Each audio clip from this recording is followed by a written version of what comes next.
Welcome back to clean news Rajasthan. चलिए देखते हैं राजस्थान की 15 फटाफट बड़ी खबरों को। राजस्थान में जल्द लागू होगी नई जन आवास नीति, वर्ष पुरानी परंपरा बदलेगी सरकार। राजस्थान में जल्द नई जन आवास नीति लागू होने की तैयारी है। भजनलाल सरकार इस बार वर्ष पुरानी प्रक्रिया से अलग हटकर नीति को अंतिम रूप देने की तैयारी कर रही है। खास बात यह है कि सरकार नीति का ड्राफ्ट सार्वजनिक किए बिना ही इसे अंतिम रूप दे सकती है। नई नीति का उद्देश्य प्रदेश में किफायती आवास और योजनाबद्ध आवासीय विकास को बढ़ावा देना माना जा रहा है। इससे आम लोगों के लिए आवास उपलब्ध कराने की प्रक्रिया को बेहतर बनाने की उम्मीद है। अब सभी की नजर सरकार की अंतिम मंजूरी और जन आवास नीति की आधिकारिक घोषणा पर है। राजस्थान में 9 अगस्त तक भारी बारिश का अलर्ट, मॉनसून ट्रफ का दिखेगा असर। राजस्थान में मानसून का एक बार फिर सक्रिय हो चुका है और मौसम विभाग ने 9 अगस्त तक बारिश को लेकर अलर्ट जारी किया है। प्रदेश के कई संभागों में भारी से अति भारी बारिश होने की संभावना जताई गई है। मौसम विभाग के अनुसार श्रीगंगानगर से गुजर रही मानसून ट्रफ और परिसंचरण तंत्र के प्रभाव से बारिश की गतिविधियां बढ़ सकती हैं। कई इलाकों में तेज बारिश के कारण जलभराव की स्थिति बन सकती है। प्रशासन ने लोगों से मौसम की स्थिति पर नजर बनाए रखने और सावधानी बरतने की अपील की है।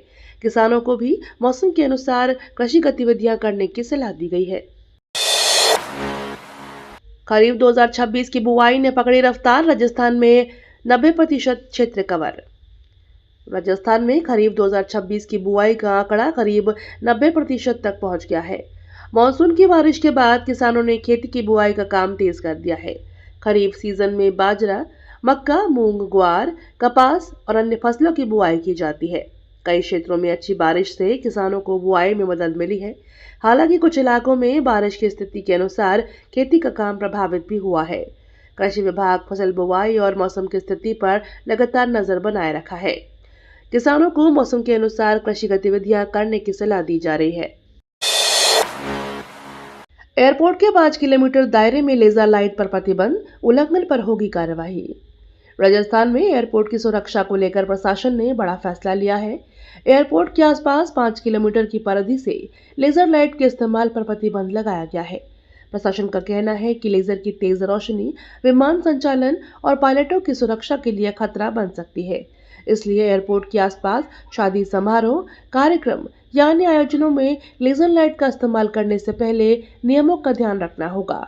प्रतिबंध का उल्लंघन करने वालों के खिलाफ नियमानुसार कार्रवाई की जाएगी। प्रशासन ने आम लोगों और कार्यक्रम आयोजकों से सुरक्षा नियमों का पालन करने की अपील की है। विधानसभा सत्र से पहले दिल्ली पहुंचे सीएम भजनलाल, अमित शाह से की मुलाकात। राजस्थान विधानसभा के मानसून सत्र से पहले मुख्यमंत्री भजनलाल शर्मा दिल्ली पहुंचे। उन्होंने केंद्रीय गृह और सहकारिता मंत्री अमित शाह से मुलाकात की। राजस्थान विधानसभा का मानसून सत्र 20 अगस्त से शुरू होना है और इससे पहले मुख्यमंत्री का दिल्ली दौरा महत्वपूर्ण माना जा रहा है। मुलाकात के दौरान प्रदेश से जुड़े राजनीतिक और प्रशासनिक मुद्दों के साथ विधानसभा सत्र की तैयारियों पर भी चर्चा होने की संभावना है। सरकार सत्र को लेकर अपनी रणनीति तैयार कर रही है। मुख्यमंत्री और केंद्रीय नेतृत्व के बीच हुई इस मुलाकात के बाद राजस्थान की आगामी राजनीतिक गतिविधियों को लेकर भी चर्चाएं तेज हो गई हैं। राजस्थान में 988 पूर्व संविदा नर्सों की फिर होगी नियुक्ति, वित्त विभाग ने दी मंजूरी। राजस्थान के मेडिकल कॉलेजों में पहले संविदा पर काम कर चुकी 988 नर्सों की दोबारा नियुक्ति का रास्ता साफ हो गया है। वित्त विभाग ने नियुक्ति के लिए प्रशासनिक स्वीकृति जारी कर दी है। इसके बाद संबंधित मेडिकल कॉलेजों के प्राचार्यों को आगे की प्रक्रिया पूरी करने के निर्देश दिए गए हैं। इस फैसले से लंबे समय से नियुक्ति की उम्मीद लगाए हुए पूर्व संविदा नर्सों को राहत मिलेगी।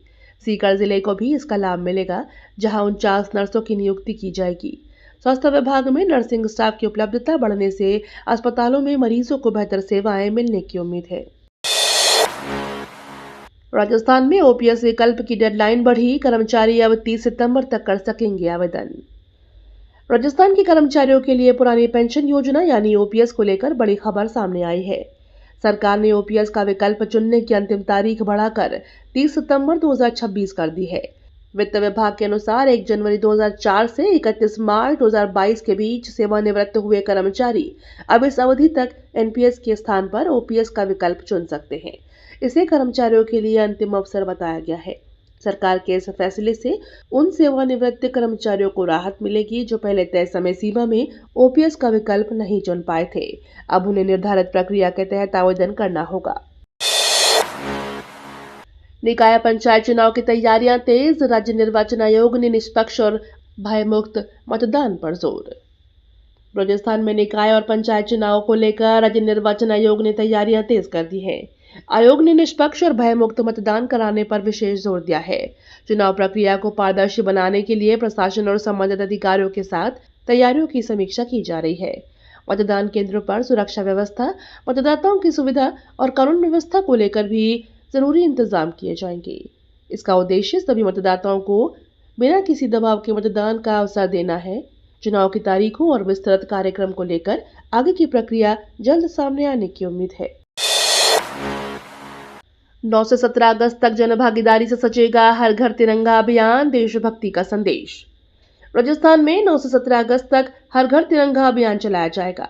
अभियान को जनभागीदारी से सफल बनाने की तैयारी की जा रही है। इस दौरान घरों, सरकारी संस्थानों और सार्वजनिक स्थानों पर तिरंगा फहराकर देशभक्ति और राष्ट्रीय एकता का संदेश दिया जाएगा। प्रशासन की ओर से आमजन, सामाजिक संगठनों और युवाओं को अभियान से जोड़ने पर विशेष जोर दिया जा रहा है।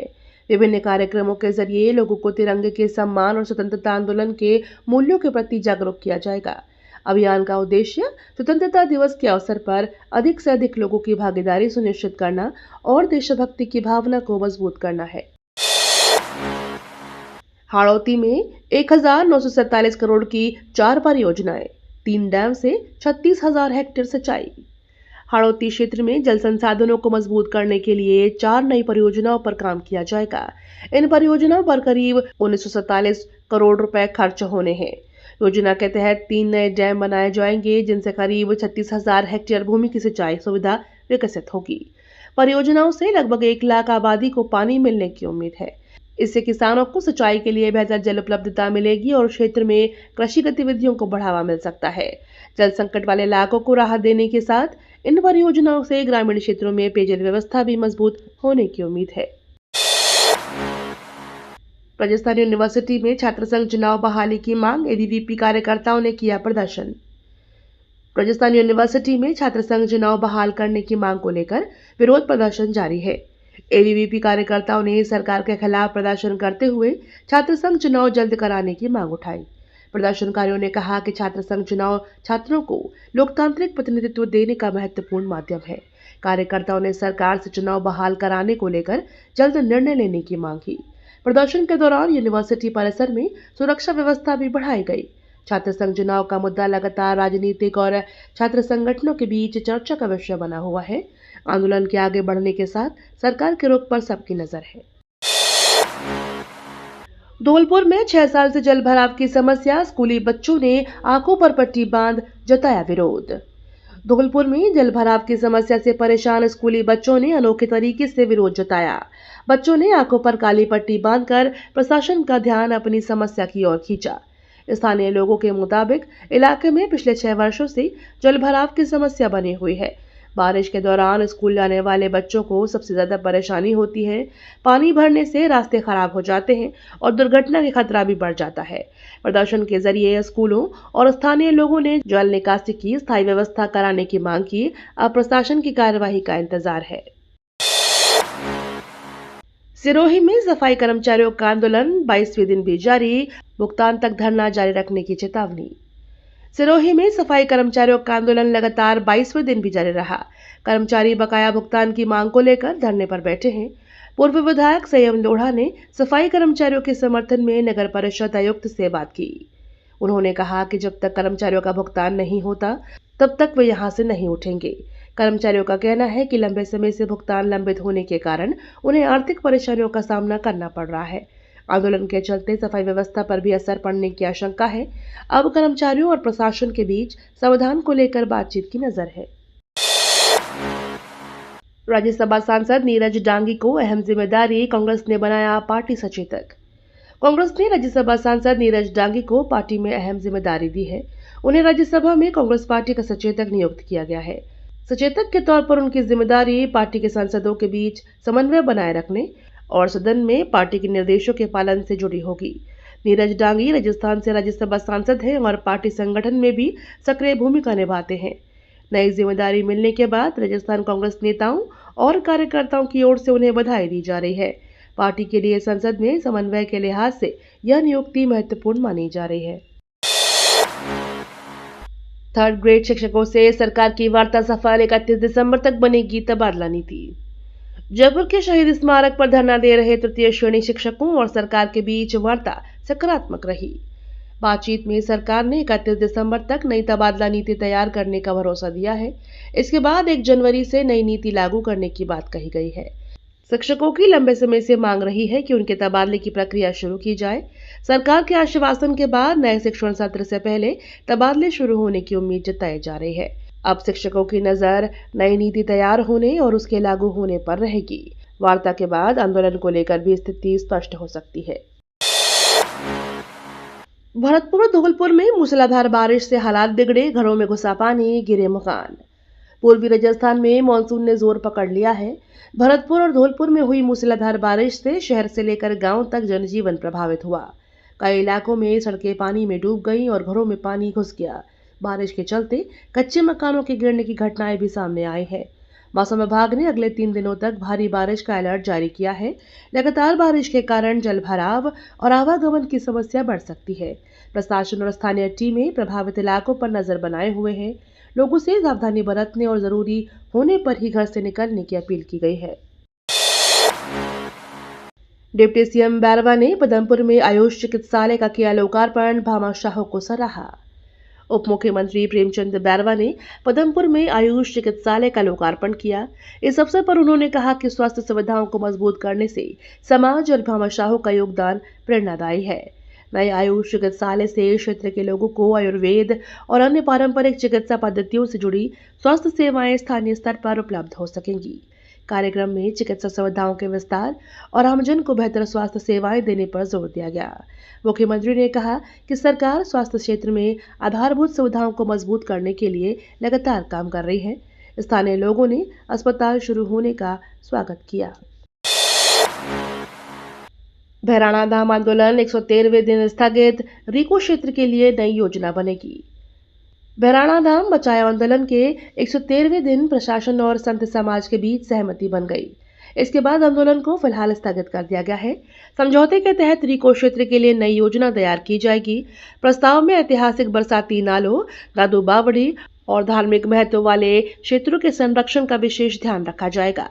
संत समाज और प्रशासन के बीच हुई सहमति के बाद अब आगे की कार्यवाही प्रस्तावित योजना के आधार पर होगी। लंबे समय से चल रहे आंदोलन के स्थगित होने से क्षेत्र में राहत की स्थिति बनी हुई है। अब नई योजना के स्वरूप और उसके क्रियान्वयन पर नजर रहेगी। टोंक में नरेश मीणा ने नगर फोर्ट थाने में किया सरेंडर, समर्थकों को किया संबोधित। टोंक में नरेश मीणा ने नगर फोर्ट थाने पहुंचकर पुलिस के सामने सरेंडर किया। थाने में आत्मसमर्पण करने से पहले उन्होंने अपने समर्थकों को संबोधित किया। इस दौरान बड़ी संख्या में समर्थक मौजूद रहे। नरेश मीणा के सरेंडर को लेकर पुलिस प्रशासन ने भी सुरक्षा के इंतजाम किए। उन्होंने थाने पहुंचने से पहले समर्थकों की भीड़ जुटी। सरेंडर की प्रक्रिया पूरी होने के बाद पुलिस ने उन्हें अपनी हिरासत में ले लिया। अब संबंधित मामले में पुलिस आगे की कानूनी कार्यवाही करेगी। पूरे घटनाक्रम को लेकर इलाके में राजनीतिक और सामाजिक स्तर पर भी चर्चा तेज हो गई है। रामसर में बनेगी देश की सबसे बड़ी अत्याधुनिक गोट सीमन लैब, पशुपालन को मिलेगा बढ़ावा। राजस्थान के रामसर में देश की सबसे बड़ी और अत्याधुनिक गोट सीमन लैब स्थापित की जाएगी। इस लैब का उद्देश्य बकरी पालन को वैज्ञानिक तरीके से बढ़ावा देना और पशुपालकों को बेहतर नस्ल व प्रजनन सुविधाएं उपलब्ध कराना है। अत्याधुनिक तकनीक के जरिए उच्च गुणवत्ता वाले गोट सीमन का उत्पादन और संरक्षण किया जाएगा। इससे बकरी पालन से जुड़े किसानों और पशुपालकों को फायदा मिलने की उम्मीद है। बेहतर नस्ल के पशुओं से उत्पादन क्षमता बढ़ाने में भी मदद मिलेगी। परियोजना को पशुपालन क्षेत्र में नई तकनीक के इस्तेमाल और ग्रामीण अर्थव्यवस्था को मजबूत करने की दिशा में महत्वपूर्ण कदम माना जा रहा है। 1971 युद्ध का गौरवशाली T-55 टैंक अब चावंडिया शहीद स्मारक की बढ़ाएगा शान। 1971 के भारत पाक युद्ध की वीरता का प्रतीक रहा T-55 टैंक अब चावंडिया शहीद स्मारक की शोभा बढ़ाएगा। इस ऐतिहासिक टैंक को पुणे से चावंडिया के लिए रवाना किया गया है। स्मारक पर इसे प्रदर्शित करने का उद्देश्य नई पीढ़ी को भारतीय सैनिकों के शौर्य और बलिदान से परिचित कराना है। 1971 के युद्ध में भारतीय सेना ने महत्वपूर्ण भूमिका निभाई थी और T-55 टैंक उस दौर की सैन्य ताकत का अहम हिस्सा था। टैंक के स्मारक पहुंचने के बाद यह क्षेत्र में आने वाले लोगों के लिए आकर्षण और देशभक्ति का प्रमुख केंद्र बन सकता है। गुलाबबाड़ी आरओबी पूरा कराने की मांग, कांग्रेस का धरना, पायलट समर्थकों ने बनाई दूरी। गुलाबबाड़ी रेलवे ओवरब्रिज यानी आरओबी का काम जल्द पूरा कराने की मांग को लेकर कांग्रेस ने धरना दिया। प्रदर्शनकारियों ने कहा कि निर्माण कार्य लंबे समय से चल रहा है और इससे आम लोगों को आवागमन में परेशानी हो रही है। कांग्रेस नेताओं ने प्रशासन से काम में तेजी लाकर आरओबी को जल्द जनता के लिए खोलने की मांग की। हालांकि धरने पर पायलट समर्थक नेताओं की दूरी चर्चा का विषय बनी रही। कार्यक्रम में पार्टी के स्थानीय नेताओं और कार्यकर्ताओं ने हिस्सा लिया। अब प्रशासन की ओर से निर्माण कार्य पूरा कराने की समय सीमा को लेकर क्या कदम उठाया जाता है, इस पर नजर रहेगी। गृह मंत्री के दौरे और निकाय चुनाव पर मंथन, टिफिन बैठक में तैयारियों पर चर्चा। राजस्थान में केंद्रीय गृह मंत्री के प्रस्तावित दौरे और आगामी निकाय चुनावों को लेकर भाजपा संगठन में तैयारियां तेज हो गई है। इसी सिलसिले में आयोजित टिफिन बैठक में पार्टी नेताओं और कार्यकर्ताओं ने विभिन्न मुद्दों पर चर्चा की। बैठक में केंद्रीय गृह मंत्री के दौरे की तैयारियों के साथ निकाय चुनाव को लेकर संगठनात्मक रणनीति पर भी मंथन किया गया। बूथ स्तर पर संगठन को मजबूत करने और चुनावी तैयारियों को गति देने पर भी जोर दिया गया।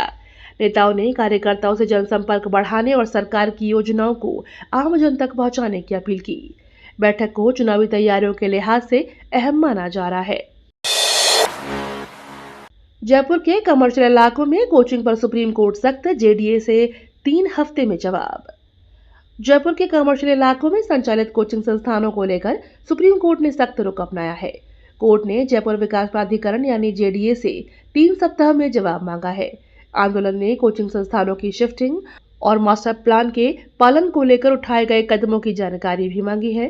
कमर्शियल क्षेत्रों में बड़ी संख्या में कोचिंग संस्थान संचालित होने को लेकर लंबे समय से सवाल उठ रहे हैं। अब जेडीए को अदालत के सामने अपनी कार्यवाही और स्थिति स्पष्ट करनी होगी। मामले की अगली सुनवाई में इस मुद्दे पर आगे की तस्वीर साफ हो सकती है। ब्रिक्स समिट 2026 की तैयारियों को लेकर समन्वय बैठक, आयोजन की व्यवस्थाओं पर मंथन। ब्रिक्स समिट 2026 के आयोजन को लेकर समन्वय बैठक आयोजित की गई। बैठक में कार्यक्रम की तैयारियों और विभिन्न विभागों की हुई बीच तालमेल को लेकर भी चर्चा हुई। आयोजन से जुड़ी व्यवस्थाओं, सुरक्षा प्रोटोकॉल, यातायात और अन्य जरूरी तैयारियों की समीक्षा भी की गई। अधिकारियों को अपने अपने विभागों से संबंधित जिम्मेदारियों को समय पर पूरा करने के निर्देश दिए गए। बैठक का उद्देश्य अंतर्राष्ट्रीय स्तर के इस आयोजन को व्यवस्थित और सफल बनाना है। संबंधित विभागों के बीच समन्वय के साथ तैयारियों को आगे बढ़ाया जाएगा। आंदोलन के दौरान किसी भी तरह की परेशानी न हो, इसके लिए व्यवस्थाओं को पहले से मजबूत करने पर जोर दिया गया।